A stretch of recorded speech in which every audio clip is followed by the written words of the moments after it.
কাজের চাপের জন্য চুলদাড়ি কাটতে সময়ই পাই না, তাই আজকে একটু ফ্রি ছিলাম, তাই বাহনটাকে নিয়ে বেরিয়ে পড়েছি চুল কাটতে। আজকে আমি তোমাদেরকে চুল কাটা ভিডিওটা দেখাতে পারলাম না, কারণ মোবাইল ধরার জন্য কাউকে নিয়ে আসিনি, আমি একাই গেছিলাম চুল কাটতে। আর চুল টুল কেটে বাড়ি চলে যাচ্ছি। আমি বাড়িতে এসে স্নান করে চলে যাচ্ছি একটু মার্কেট।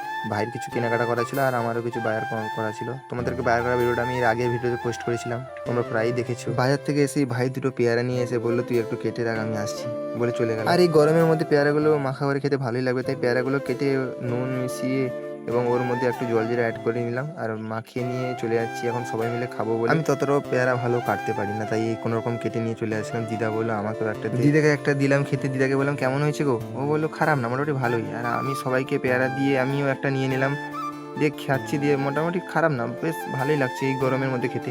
তাই সবাই মিলে একটু গেম খেলছিলাম, ফ্রি ফায়ার। আর ফ্রি ফায়ার খেলে একটু বিকালের দিকে একটু বেরিয়ে পড়েছিলাম একটু ঘুরতে যাবো বলে। আর দেখো আমাদের এদিকে সাধারণত 2 দিন বৃষ্টি হয়েছে, তার ফলে এতটা পরিমাণ জল জমে গেছে। তাহলে ভাবো আসামের মানুষদের কি হয়েছে। আসামের মানুষজনের ঘর বাড়ি সব ভেঙে গেছে, কত মানুষ মারা গেছে এবং কত মানুষ, বেশিরভাগ মানুষ আহত হয়ে আছে।